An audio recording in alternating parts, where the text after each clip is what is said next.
Hi, I'm Senator Jim Inhofe from the state of Oklahoma. Let me begin by telling those who lost loved ones during the tragic tornadoes in our state how much we love you guys. My family and I continue to pray for you. We pray for you every day. I've been in constant contact and communication with the Oklahoma Emergency Management and the Federal Emergency Management officials and the leaders of the Oklahoma National Guard you can see over here, and that the direct needs of those affected on the ground are being met.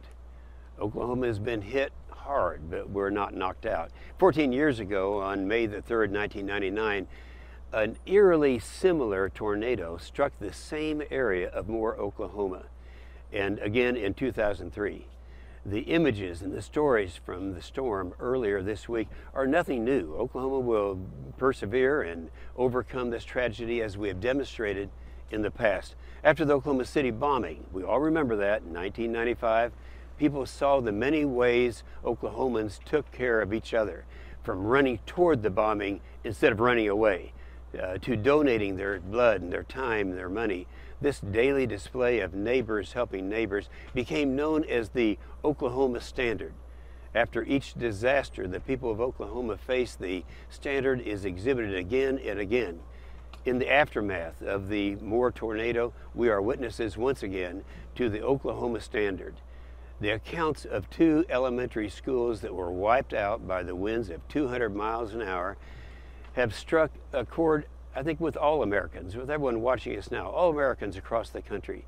It was the last day of school for most of the students. You know how excited they get when the storm tore through the town of Moore, leaving little in its path.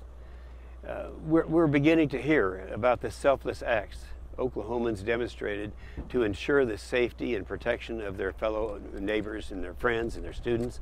Second grade teacher Tammy Glasgow kept praying with her students and reminding them how much she loved them.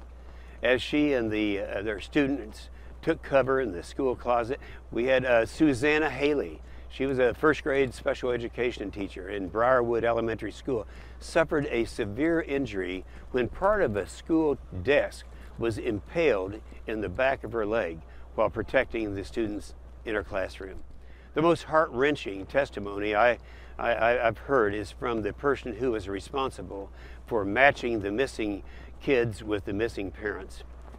The individuals who lived through these storms are volunteering in the recovery and assisting efforts right now, and they're America's real heroes.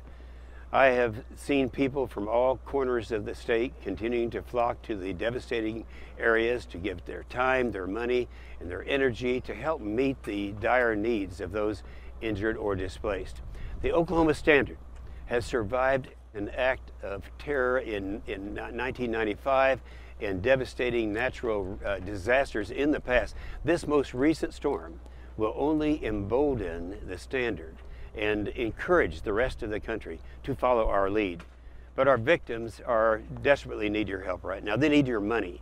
If you are able, please visit the American Red Cross website at AmericanRedCross.com or the Salvation Army website at SalvationArmyUSA.com to volunteer. I can speak for all Oklahoma today when I thank you for your continued thoughts, your prayers, and your support as we begin the recovery process. Oklahoma is grieving and in pain, but the devastation such as this tends to bring us closer together as a country. I thank you for listening, and God bless those who are suffering today, and God bless the United States of America.